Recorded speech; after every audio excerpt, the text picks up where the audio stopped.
Welcome back. Defense Secretary Lloyd Austin in Israel today, meeting with Israeli Prime Minister Benjamin Netanyahu and other officials there, as the Biden administration is reportedly, quote, contemplating the use of military force in response to continuing attacks on commercial shipping by the Houthi militia in Yemen. The Wall Street Journal editorial board writes this: it's about time, going on to say the Houthi missile attacks pose the most significant threat to global shipping in decades.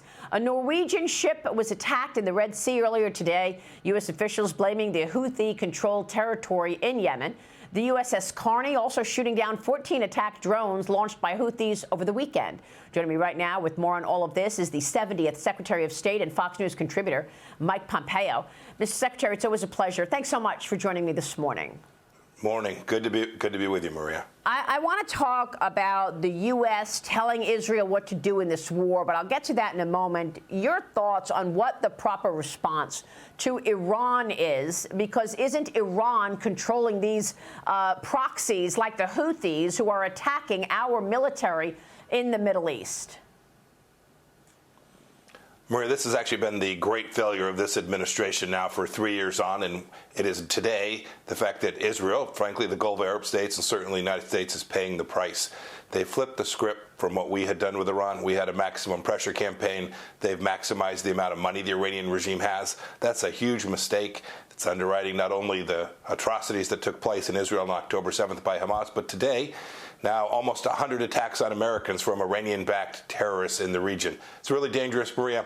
Until we impose real costs on Iran, this will continue. And so the fact that Secretary General Austin is headed there today, as the Wall Street Journal said, is about time. Frankly, it's a little too late. And that'll mean that the costs that have to be imposed will be even higher to regain the deterrence that we had for 4 years. Well, I mean, that's right. Iranian proxy forces have attacked U.S. bases in Iraq and Syria 98 times since October 17th. I mean, 98 times. A new Fox News poll finds 50% of registered voters say that President Biden's handling of Iran has made the United States less safe.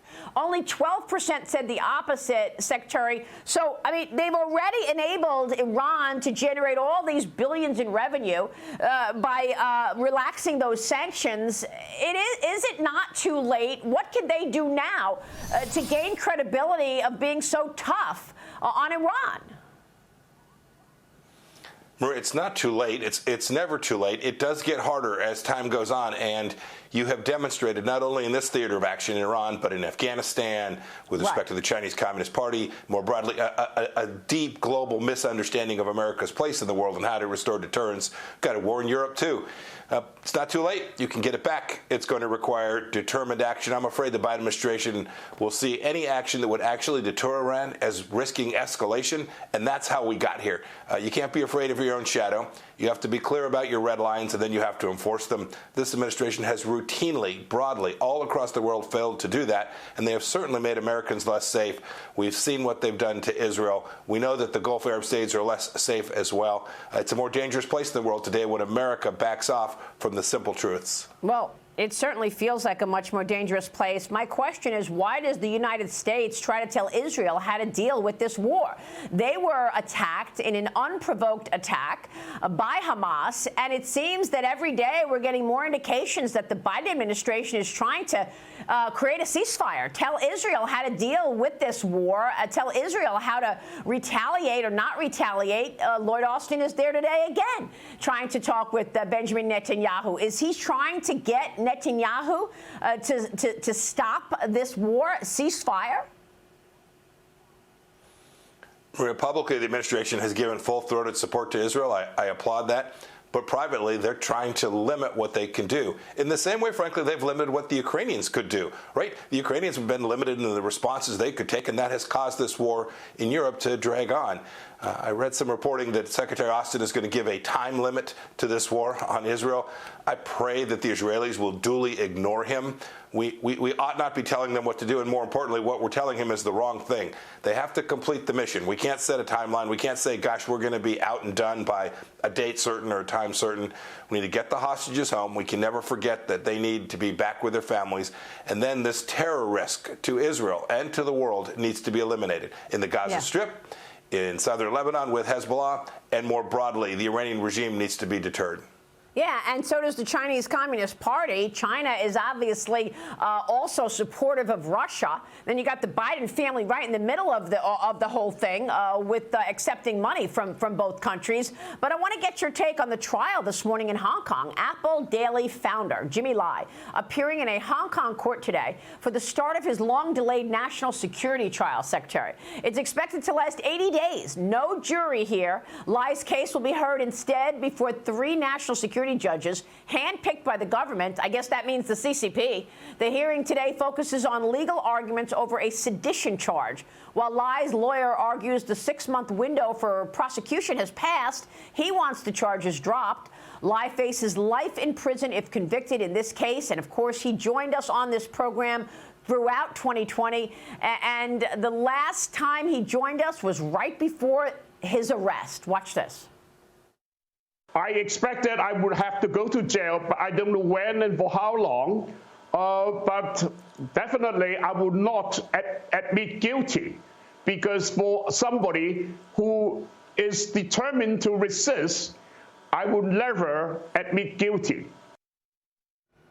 What a shame. And we heard from his camp. Apparently there are 1,000 cops there, Chinese police, at Jimmy's trial. It's all in against Jimmy Lai in Hong Kong this morning, Secretary. Maria, you know, sometimes in life you get a chance to meet real heroes. I had the chance to meet Jimmy Lai when I was Secretary of State. What a patriot, what a humanitarian, what a fundamentally decent believer in the core idea of human dignity. This is no more a trial than a man in the moon. He's going to be convicted. He's likely going to serve a very long sentence. I pray for Jimmy Lai. I regret that I couldn't do more as Secretary of State to protect him and defend him from the onslaught of the Chinese Communist Party. I hope that I'm wrong about the end of how this hearing will go, but I suspect the worst. Jimmy Lai should never be forgotten. I'm so glad you brought him up this morning, and remind the world of what the Chinese Communist Party is doing to decent, simple people who are simply trying to live their lives.